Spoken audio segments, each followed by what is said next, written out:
Welcome back to another FPL video and podcast. This will be the players to avoid in the upcoming season. I did something similar for the Euros last summer and also for FPL during pre-season for the 2024-25 campaign. But of course, we've got yet another season ahead of us. I'll be covering UCL Fantasy when that game launches. And the same goes for FPL Challenge. In every single deadline stream, I don't just lock in my FPL squad, but also FPL Challenge. And we continue the conversation beyond the deadline. So I hope to have you there on the 15th of August, around 2 hours before the deadline. And it's going to be weekly reaction streams, team selections, wildcard squads, and transfer tips with other content sprinkled in between. You can currently see my FPL Challenge squad.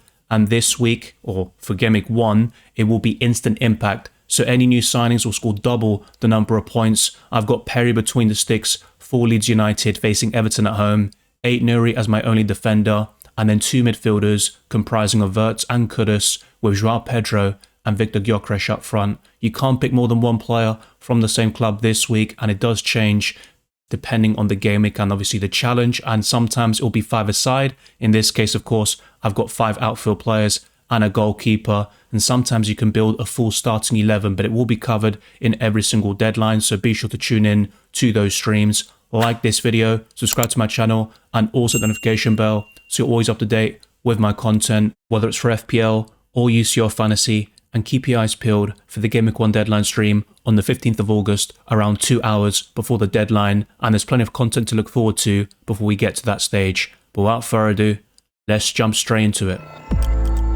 It's worth noting that in the best goalkeepers, defenders, midfielders and forwards videos, those players were ranked and I talked about the top 20 options in every single position. But in the best differentials and budget plays podcasts, that was slightly different. So I talked about the kind of best low owned picks or cheap options in every single position, but not in any necessary order. And the same goes for this podcast, the players to avoid. Meslier is first, and I think we always had that impression that Leeds United would sign a goalkeeper, and there was even that 4 million goalkeeper dream of Darlow, but that will no longer be the case, and it should be Perry, the new signing, starting for Leeds United. But Meslier kept 21 clean sheets last season. He made some mistakes, as he tends to do in the Leeds United shirt, but he made 65 saves, conceded 27 times, and in terms of the goals prevented figure, it's minus 2.73. So that's obviously a nice reflection of the quality of a goalkeeper and how they directly impact their team's ability to maybe keep some goals out, for example. But Meslier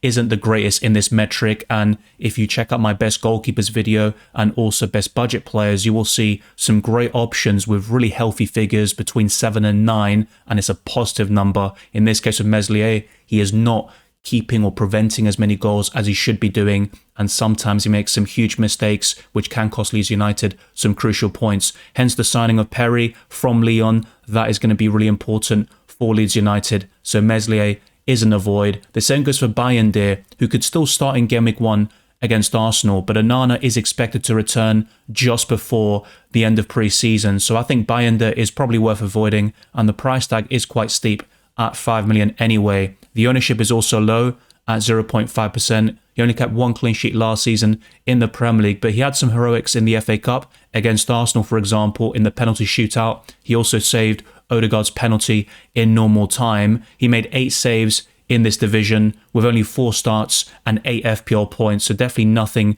to really write home about. And I think Onana is quite a good FPL option anyway, but he makes a lot of mistakes himself, and Man United are quite poor defensively, but they have shown some improvements in recent pre-season games, and I think that will be really crucial for Amorim in terms of establishing his system of that back three and getting the best out of Man United once again. But the third option discussed today is another goalkeeper in Ortega, who has been told he can leave the club after Man City signed James Trafford from Burnley, and he is going to be given the number 1 shirt and of course competing with Ederson for that number 1 spot. That will be very interesting to monitor from Gameweek 1 onwards, but Ortega is completely out of the question now, and he costs 5 million, but he is someone you don't want to invest in FPL. His ownership is quite low. He only kept 3 clean sheets last season, made over 30 saves, and didn't get a single bonus point. So even if he stayed at the club, there's 3 goalkeepers competing for 1 spot, and there's going to be a lot of rotation happening there. I just don't see Ortega starting a single Premier League game this season. I think he will leave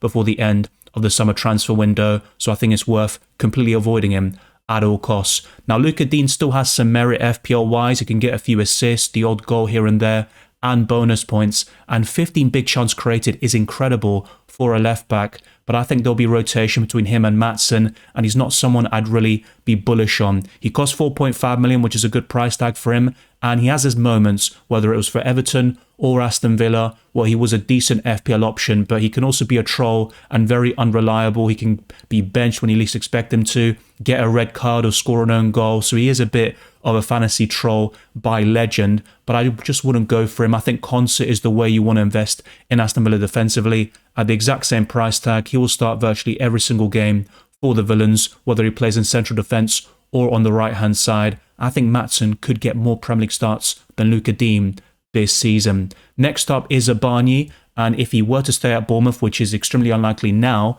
then yes, I wouldn't really mind him too much as an FPL pick, but all the reports indicate he's on the verge of moving to Paris Saint-Germain. His ownership is already low, so I think a lot of people already anticipate this, and the Liverpool away fixture was already enough to put people off from investing in Bournemouth assets. He was all right last season in terms of FPL points, but still didn't break into the 100-point zone. He obviously had that incredible moment in double Gameweek 28 of the 2023-24 campaign, where he scored his first goal for Bournemouth in a double game week. I had him for that, and that is probably the only FPL memory I have of Zabani. He's a quality centre-back, and he's going to move to Paris Saint-Germain for a reason, but I think it's quite clear that he's in a void in FPL for the upcoming campaign. The same goes for Borna Sosa, a new signing, but I don't see him being the starting left wing-back over Tyrick Mitchell. Maybe Crystal Palace could change things up a little bit and play either Sosa or Mitchell as a left centre-back, and both of them could coexist at the same time. And in some of the preseason friendlies, we've seen Mitchell being shifted to the right and Sosa playing on the left. So maybe he'll get more starts than I give him credit for. And the price tag of 5 million isn't terrible, but I think if it was 4.5 million, I would consider him maybe if you want a low-owned player with 0.1% ownership, but he got no goals and no assists last season. He only played 20 games and didn't get any yellow cards, which is a great positive. His disciplinary record was outstanding, and in the Euros, for example, and the World Cup, I have covered Borna Sosa before, and he was of great interest, but I don't see that being the case in FPL for the 2025-26 season. The same goes for Mosquera, who made his debut against Tottenham Hotspur as a substitute, and he was one of the only shining lights in an otherwise poor game for Arsenal. He's quite good on the ball, he's also quite physical and has some pace, and some people compare his style as a mixture of Saliba and Gabriel, which is only a great thing for a centre-back, and I think he can be a great signing for Arsenal over the years, but this season I just don't see him displacing either Gabriel or Saliba. But in a couple of years' time, if Saliba were to leave, I could see Mosquera being the direct replacement for him and doing a great job in his stead. He got 6 yellow cards last season in 37 matches with 1 goal and 0.1% ownership. But I think with a lot of these Arsenal defenders, even potentially Skelly, I would avoid them and instead focus on Gabriel and Saliba, who will get more goals, definitely more starts in this case, and also more bonus points. They're worth that 6 million price tag. With Calafiori, he just can't stay fit. Against Newcastle, he was subbed off due to injury, and it's nothing serious. Arteta said that both Calafiori and Timber, and also a few other injury doubts like Gabriel, should all be available for Gameweek 1 against Man United, and that's great news for Arsenal, but Calafiori has been more out than in, and he has missed so many games for the Gunners. He only scored 2 goals in the Premier League last season, but they were fantastic finishes. His first ever goal was against Manchester City on his debut, and it was from outside the box on his right foot. And against Wolves, it was a nice volley which gave Arsenal the victory on that occasion. So he does have some attacking threat, even as a centre-back. He was actually playing really well against Newcastle and throughout these preseason games, just alongside William Saliba. So if Gabriel were to get injured, we could see Calafiori step in that position. The same goes for Kivior. And Arsenal's defensive depth is outstanding, but they need to have more quality in other areas, which I talked about in some of my recent podcasts. Calafiori also got 4 yellow cards in limited game time, only 39 FPL points, and also 1 assist. In the Champions League, he scored as a substitute against PSV Eindhoven in a 7-1 victory away from home, and his ownership is quite low at 0.6%. But with Arsenal, you've got Raya in goal, Gabriel and Saliba, they're the 3 standouts. Then you're looking at Jurriën Timber and potentially Lewis Skelly. And I think Ben White was one of the best players for Arsenal in pre-season. He was outstanding on the right-hand side, and people are quick to forget how good he has been for the Gunners recently. So it wouldn't surprise me to see a back 4 of White, Timber, Gabriel and Saliba, with the likes of White and Timber being on the flanks. That's something that we saw towards the beginning of last season, and Calafiori just doesn't enter the mix, I think, as a starter for Arsenal just yet. Now, Matheus Nunes will start for Man City regularly, but I just don't think this reclassification from a midfielder to a defender makes him a must-have. It definitely makes him far more appealing now because he can get the clean sheets, he starts a lot of games in that position, and he can get the odd goal or assist. And to be fair, his numbers last season were quite impressive, with 6 bonus points and 7 assists, only 1 goal, and 81 FPL points. But if he was a defender last season, he would have comfortably gotten over 100 FPL points overall. And I think he's a decent player. He is a midfielder by trade, but he does play in a different position, of course, for Man City. And apart from Gvardiol and Aït-Nouri, you might look at Matheus Nunes next over Ruben Dias, Akanji, Stones, and the other Man City options. But I still don't think he is someone you really want to focus on. And we could see a rotation between him and Rico Lewis. Even one of those centre-halves could play as a right-back. So I think Matheus Nunes is also a skip, but maybe worth monitoring at the moment. Now, Robertson got an assist in pre-season, but he's not going to be the starting left-back for Liverpool. That should be Milos Kerkez without any shadow of a doubt, and Frimpong on the right-hand side. And Robertson could still leave before the end of the summer transfer window. And there's also Tsimikas to think about. But Liverpool have a lot of depth in certain positions, maybe not in central defence, but in terms of the full-backs, they're quite stacked at the moment. And Robertson isn't someone I would invest in. He cost 6 million, which is the joint highest amongst defenders in the game. And long gone are the days where he delivered over 200 FPL points or got 180, only 91 last season. And he was a bit unfortunate with only 1 assist, and he created a lot of big chances for his teammates. The expected assist figure was 4.27, so his teammates definitely let him down when it came to the finishing. And Robertson, if he does start, can still offer a bit of value, but at 6 million, I think that's too steep, and you can find better ball recoveries and defensive contribution points. So I think it just really isn't worth going for Robertson. Van Dijk, Kerkez and Frimpong are the best ways of covering Liverpool defensively. Even Konate, who is linked with Real Madrid, would also be next in line, and Robertson is no longer a starter for Liverpool. But moving on to the midfielders, Ryan Sessegnon was a defender last season, but the reclassification to a midfielder makes him far less appealing now. He got 4 goals and 2 assists as he started a lot of games consistently as a winger for Fulham, so he was out of position in a positive sense. But now, with the clean sheets not really being a factor for him, only getting 1 point for such an action, I just don't think Ryan Sessegnon is worth the investment. He had 13 shots inside the box in limited game time, 57 FPL points, and he was a hero in blank Gameweek 34 on the free hit for me. But I think Sessegnon isn't really someone I'd ever look to invest in unless he did something ridiculous this season. And Fulham have a more nailed-on option in Iwobi in the same position. He does cost 1 million more, but I think Sessegnon will be in and out of the team, and I just don't think it's really worth investing in a midfielder now at 5.5 million. So let's wait and see if this changes. Maybe I'm wrong about Sessegnon. He was definitely an enticing option towards the end of last season, but that reclassification has probably buried him a little bit in terms of his FPL prospects. Now, Hudson-Odoi had his moments last season, but only 5 goals and 3 assists, and his underlying stats are terrible. Only 1 big chance. He was able to get to over 100 FPL points, but I don't think Hudson-Odoi will be a great FPL option this season. You'd rather go for Morgan Gibbs-White in the Nottingham Forest midfield and Chris Wood up front, not to mention the plethora of options in their defence and Matt Sells between the sticks. But I think Hudson-Odoi at 6 million isn't terrible, but the underlying numbers are really poor. They're not sustainable by any stretch of the imagination. And at this price point and below, you are quite limited, you could argue. You're only going to go for ball recoveries and not many wingers or attacking midfielders. But I think the newly promoted clubs could have some decent options there that will score or assist more consistently than Callum Hudson-Odoi. Now, next up is Merino. He's not going to start for Arsenal, so this is a very simple one. He scored a brilliant goal against Newcastle from outside the box, and he's a tidy finisher. So off the bench, he will get some winners and equalisers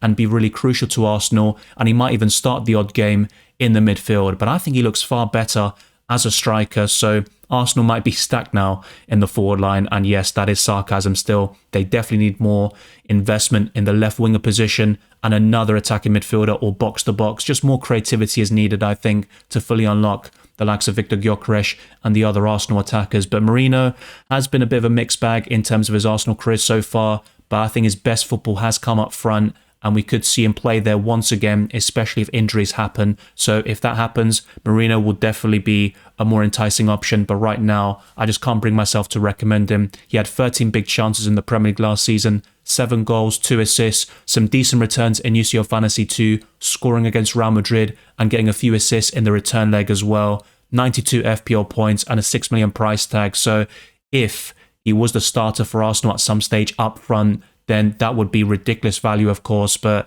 that won't happen for quite a while, in my personal opinion. So Merino is a skip. Now, Justin Kluivert could be a decent FPL option, and he certainly was last season, but the 5% ownership is reflective of how people feel about him, and also Bournemouth at this moment in time. My favourite Cherries asset is Semenyo. I think from open play, he offers more consistency and constant threat compared to Kluivert, who does rely a lot on penalties. And of course, he scored a hat-trick last season against Wolves, but every single one of them was from the spot. And that 7 million price tag is probably a little bit too much for me. It's definitely warranted based on what he did last season, but I don't think he will reach those same levels with 12 goals and 6 assists. 16 big chances is decent, but I think Semenyo will get even more big chances this season, and he also has incredible shot volume with over 100 last season. I think Kluivert does pale in comparison to Semenyo when it comes to these metrics, and I think Kluivert will drop off a little bit this season, and that's why I wouldn't invest.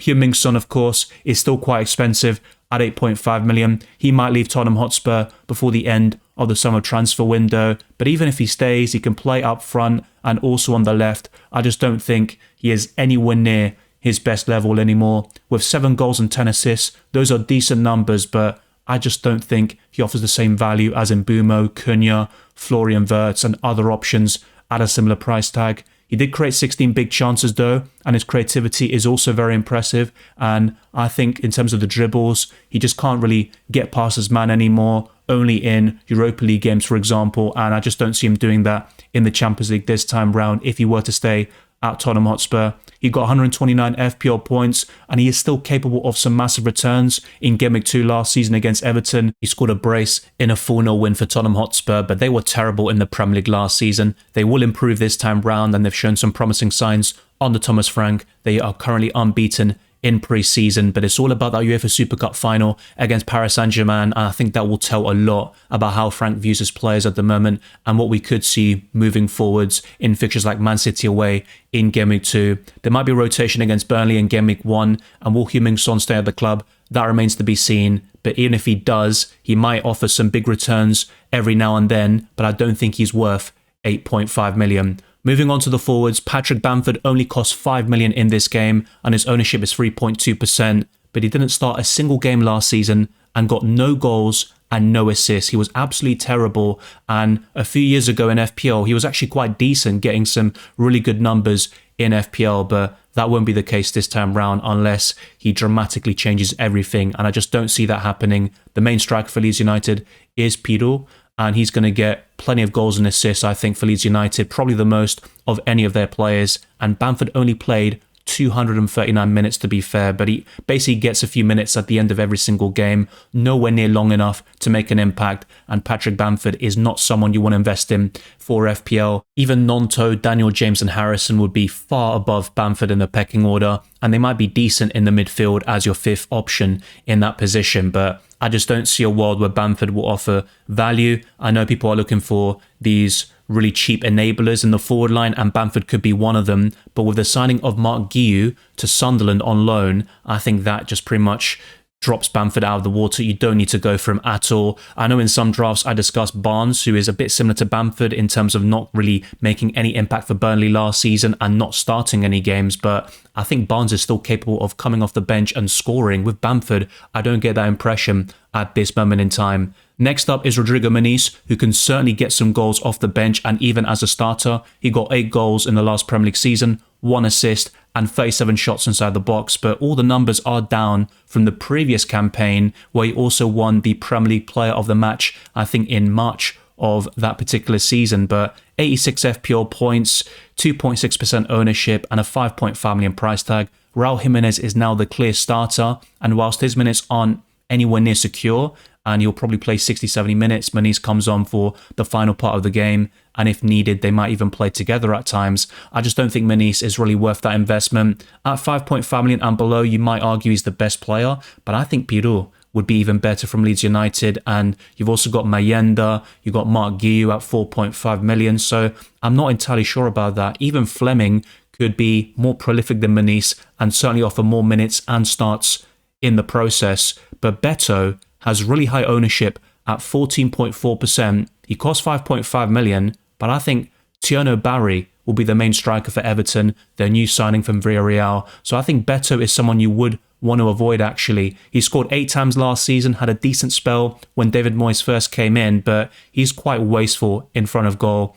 with 19 big chances, 87 FPL points, great fixtures, the price tag is there, but I don't think Beto will deliver, and he might be on the bench more often than not. So I think Tierno Barry at 0.5 million more is the Everton forward you want to invest in, and Ndai is the absolute standout at 6.5 million. So Beto is someone you wouldn't want to invest in. The same goes for Xerxes, who can play as a second striker and attacking midfielder. I think that's his best position, but I don't think he'll start enough games for Man United anyway. He is probably a little bit overhated. I think there is a player in there. He got 3 goals and 2 assists last season in the Premier League. The XG was 4.52, but he's also a poor finisher at times and not a striker, in my opinion. 64 FPL points, so definitely some really poor numbers. A 6 million price tag. If he can nail on a spot in that Man United team, playing as the main striker and unlocking something that wasn't quite there last season, then I think Xerxes could potentially become a good FPL option at one stage. He also scored on his debut against Fulham in Gameweek 1 last season, but I just don't see him really making an impact in the first 6-8 game weeks. He might get the odd goal here and there, but nowhere near enough consistency or reliability to invest in him when you've got Tierno Barry at Everton at the same price tag. The newly promoted strikers that I just discussed, like Pirou and also Fleming, they're my 2 favourites, and that will be discussed in an upcoming video. And Højlund is actually even more expensive than Xerxes. He is a natural striker, but he was absolutely terrible last season with 4 goals and 1 assist, only 13 shots on target. And in terms of the shot volume, I've been talking about this since he came to the Premier League. He doesn't take enough shots. I think his positioning could definitely do with a lot of work, to say the least. And when he does get the chances, I think at least a few years ago, he was actually not too shabby with his finishing, but I think the confidence is completely gone at the moment. And when he's one-on-one, you expect him to miss. And that's something you never want to have with your main striker. But as things stand, he will start for Man United up front with Mbeumo and Cunha on either side of him, and Bruno Fernandes even deeper, creating chances. But Højlund needs to improve big time with his positioning. He only got 78 FPL points last season, 1% ownership. That 6.5 million price tag is terrible in my opinion. I don't think he's worth it at the moment. He is young and he has potential, so things can definitely change very quickly. And the same applies to Xerxes, of course. But I think Man United are a complete avoid in their forward line. And the only players you should really be looking at are Bruno Fernandes, Mbeumo, and Matheus Cunha. We have reached the end of the Players to Avoid podcast, and I think there are many more where that came from. There might be some surprising kind of fall-offs and drop-offs this season, and if you have any in mind, then let me know down in the comment section below. I've even seen people say that Haaland and Salah are too expensive and they just don't think they're worth the price tag. So people have their own opinions, of course. That's what FPL and football is all about. And on screen, you can see the first 3 fixtures for every single Premier League club. You can compare the challenging starts with those clubs with appealing fixtures on paper, and they have been analysed in previous podcasts, like my key changes to FPL video. If you enjoyed this one or found insightful, then like this video, subscribe to my channel, and also the notification bell so you're always up to date with my content, whether it's for FPL or UCL Fantasy. Follow me on X, Instagram, and Blue Sky, DylanRCM, and check all the links in the description for my Patreon and the Championships, links to my videos, amongst many other perks. The Discord server, FPL League, and Spotify can also be found in the description. I'll see you very soon for even more FPL podcasts. Keep your eyes peeled for UCL Fantasy in late August to early September, and the same goes for the Gameweek 1 deadline stream on the 15th.